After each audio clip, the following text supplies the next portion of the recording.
Hi guys from Canada. 1 year ago I released this video.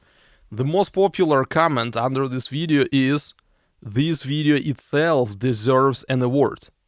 This video really brings absolutely mind-blowing knowledge. You are lucky that you're gonna watch this video right now. Also, among all my videos, even though I have multiple videos with 100,000 views and higher, this video over 1 year received only less than 6,000 views, as you can see. And actually, the ratio between likes and dislikes is the highest among all my videos I ever released over the more than 10 years being on YouTube. It has 99.1%. And it's a shame that YouTube nowadays commonly pushes marketing videos, like for sales and stuff like this. This video brings pure, amazing knowledge.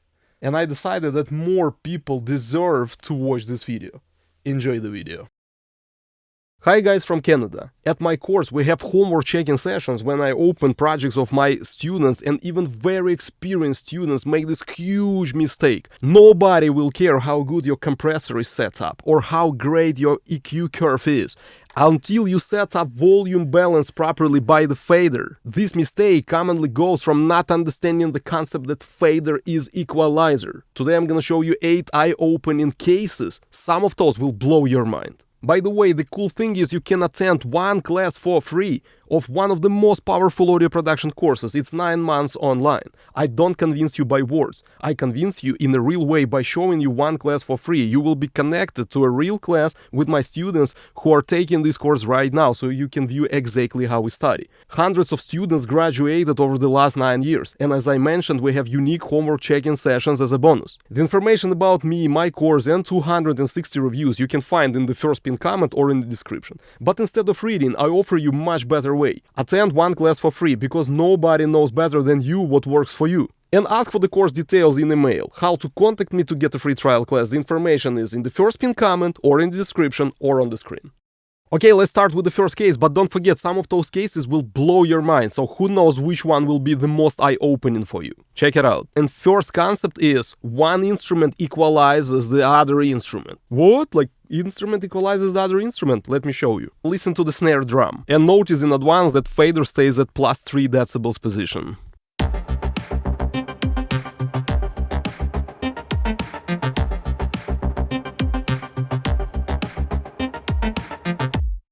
Now let's say you want to make the snare quieter, because maybe it's annoying, and a lot of people think that volume is just a matter of taste. Make it louder, make it quieter, but no, you cannot change it by your taste. You have to have specific volume because a fader is equalizer. Let's try to make the snare drum quieter. If you put it -0.5 dB like right now on the screen, you lose a bit of clarity, punch, and details of the snare drum in the mix.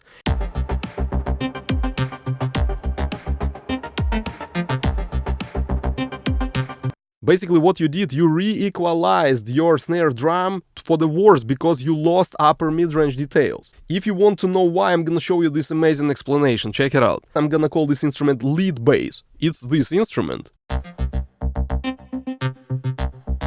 It has lows, mids, and highs actually, so it's not just bass, so I'm gonna call it lead bass. It has very prominent upper mid-range. This is the frequency response of this lead bass. What frequency snare drum occupies in comparison to this lead bass? Fader of the snare drum at -0.5. Do you see any frequencies where snare drum cuts through the bass?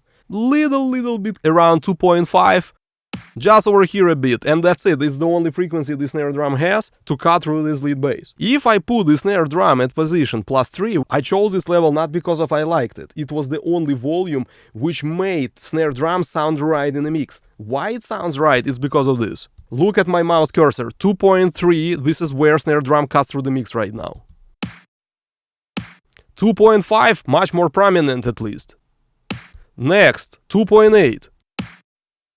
Next, 3K, 5.6, 6.5, 7.5, and 9.5. So we have literally like 7 new frequencies where snare drum has some space right now. This is why in the mix you hear details of upper mid-range almost like you boosted upper mid-range by equalizer on the snare drum, you hear more prominent frequencies. It's almost like you re-equalize your snare drum by just boosting volume of the snare drum. Also, we can say in opposite way, when snare drum was too quiet, lead bass was equalizing snare drum, masking its upper mid-range. So it's almost like lead bass made upper mid-range of the snare drum less boosted. By volume push, lead bass doesn't hide those upper mid-range frequencies of the snare drum anymore. And this is how you can say lead bass right now doesn't equalize snare drum. Fader and lead bass, both things actually equalizers your snare drum right now. First thing is fader. You change audible frequencies of the snare drum by the fader.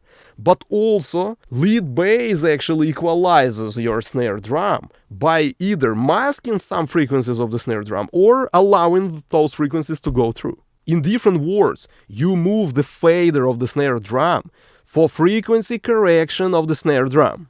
Crazy, right? Those who have doubts can say, yes, but you can apply just equalizer, right, to boost upper mid-range, and this is how you actually get frequency correction. Let's try. I'm gonna put the snare drum back to minus 0.5, where I believe it's a wrong level for the snare drum. You apply equalizer. I do it basically like by 4 dB. And yes, now you hear more prominent details of the upper mid-range of the snare drum. It cuts through the lead bass for sure. However, this equalizer makes the snare drum thinner. Let's compare. By the fader it will be sounding much better. It will be full fat sounding snare drum, but it still will have punch, details and upper mid. Second option will be this equalizer, which will sound again right. It will have punch and upper mid-range and details. However, in general, the snare drum will be like thin, annoying and not so interesting sounding. Let's make A-B comparison. Fader minus 0.5 and EQ is on.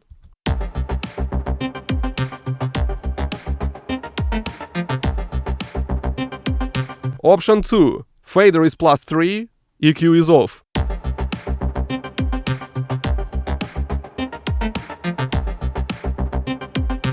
Smoother, more pleasant, more enjoyable. And all details and punch needed in place. Let's compare again.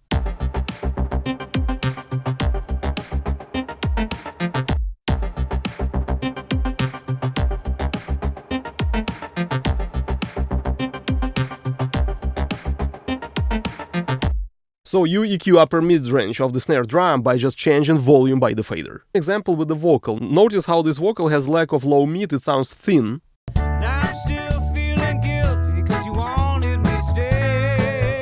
Now I make it louder, and vocal sounds fat. It has rounder, like fatter, low mid range. Now I'm still feeling guilty 'cause you wanted me to stay. Now you see the print screen of the first case when vocal was too thin. Its fundamental tone and its second harmonic drowns under the mix. Green is the mix, white is the vocal. Now on the screen you can see the second case where I made vocal louder, and as you can see, fundamental tone of the vocal and second harmonic of the vocal louder than the mix, and that's why vocal sounds fatter. So you re-equalize low mid of the vocal. Now the second case. By the way, don't forget to find an email in the first pinned comment to attend one free trial class of one of the most powerful audio production courses. Another crazy case is quite interesting, check it out. Let's say you try to EQ this guitar. I'm not necessarily sure this guitar needs it, but let's say you really want this like extra bite for this guitar, so you boost, let's say 5K. More like you know, kind of sound. Obviously, because of you boosted a lot of upper mid, guitar sounds a bit thinner, and you say let's get some body. So you boost 100 Hz on this guitar.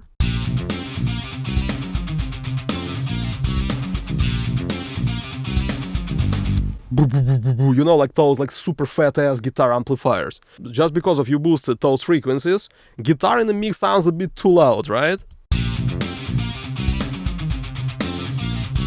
You don't hear drums, you don't hear bass too much, so you decide to compensate volume and you put this guitar just a bit quieter.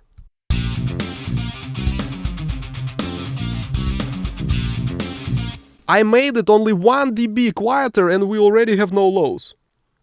Before, guitar had this like boo boo boo boo boo, and now guitar again sounds like boo boo boo boo boo. you know, like very thin. So it's another example how fader re-equalizes your sound, basically. So now what you need to do, you need to come back to equalizer and you need to put extra lows to have at least some size, some bottom end of your guitar. So I have to go over here.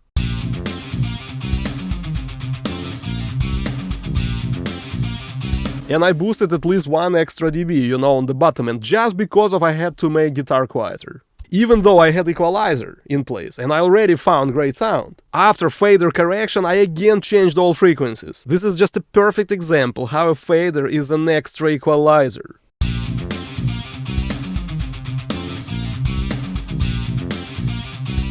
Third case, there is no like punch in the beginning of the kick.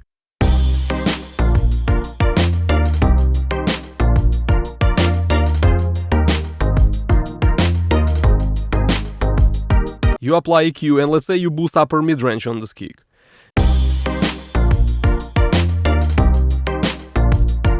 There is still not enough punch, you know what I mean? But you already boosted plenty of upper mid that it almost sounds like noisy and, you know, like dirty. This kick sample has some like noise on the top, so the more you boost over here, the more this noise will be prominent.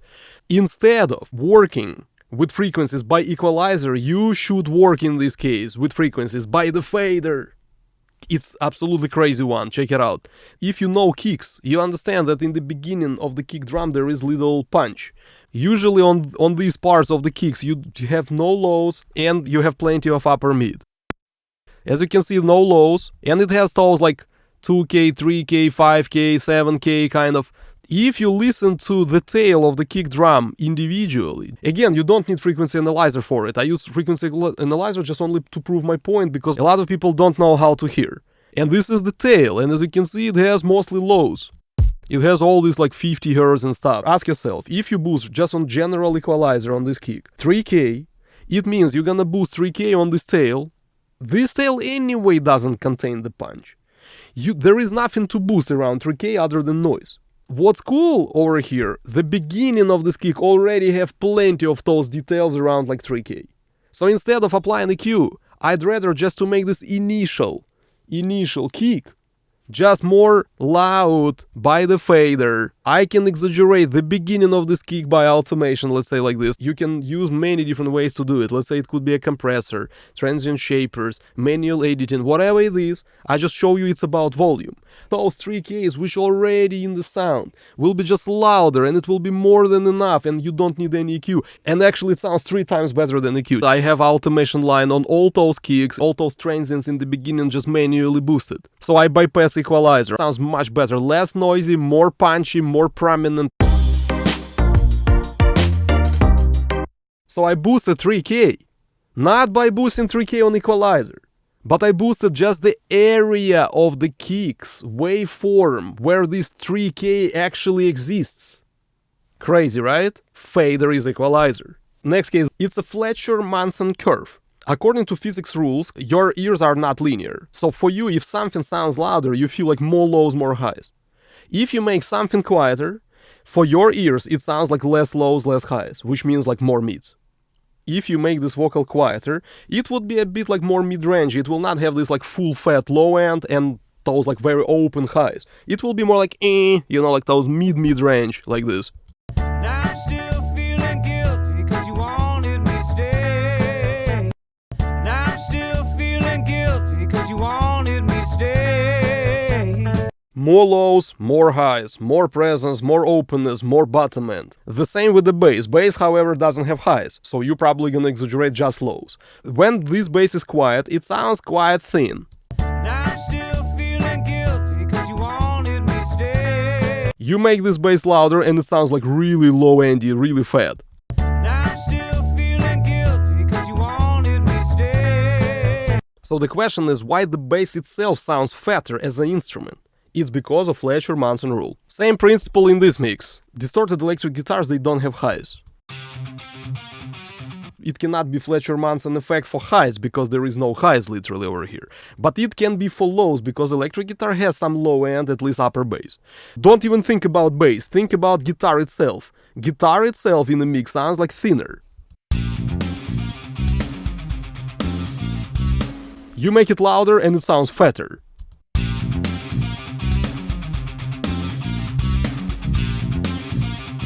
This like you know, kind of. So definitely much more prominent because of Fletcher-Manson effect. Next case, if your instrument in a mix occupies very specific frequency range and you make this instrument, let's say, much louder, you're gonna make this particular frequency range much more prominent in the mix. If you make it quieter, the whole mix sounds like somebody put EQ and dropped down those frequencies exactly in this area. For example, this bass is very low frequency instrument, right?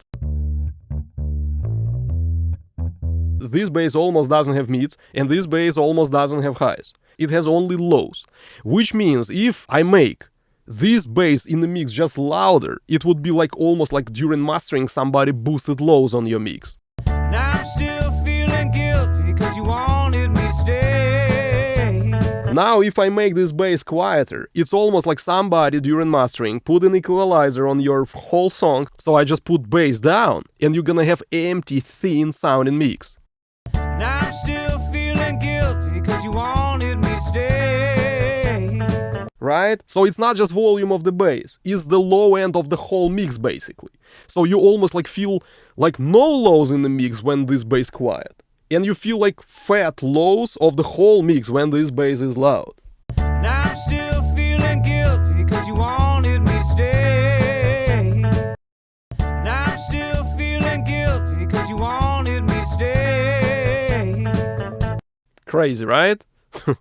For some of you it will be very obvious, but for some of you it will be eye-opening really. The same here. It's one of those unusual hi-hats which doesn't have any mids, which means it's mostly just high frequencies. If I make this hi-hat relatively quiet, the whole mix will be like more mid-range and not as bright.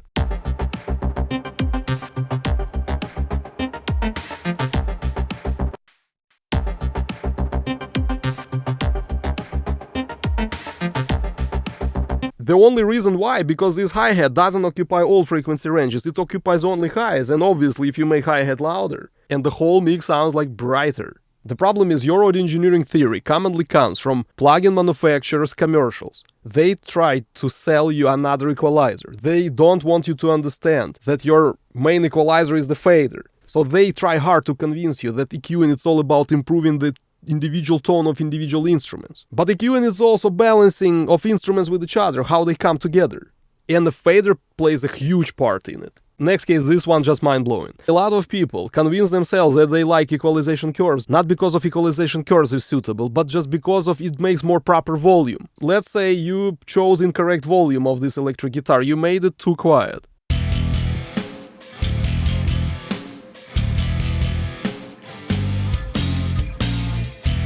So they feel maybe like guitar sounds not clear enough, so they want maybe a bit more bite to the sound or something. Again, I say it's actually incorrect move here, but let's say people do it like this.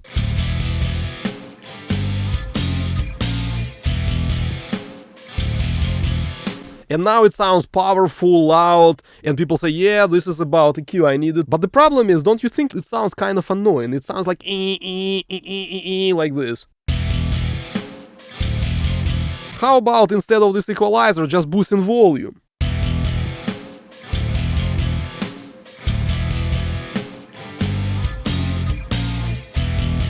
Let's compare how it was before.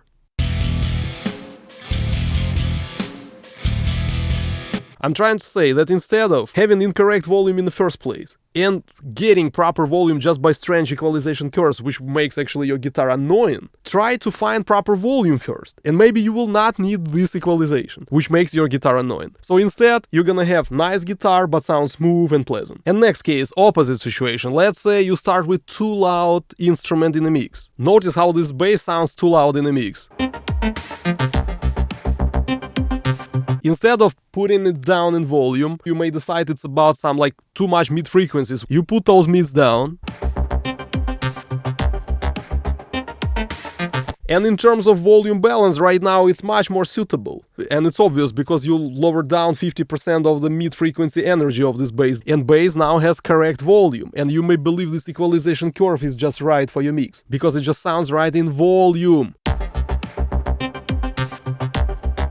But the problem is, by this equalizer, you made this bass like hollow, like empty, not as warm, not as kind of cool, you know. Let's make bass just quieter by itself to start with.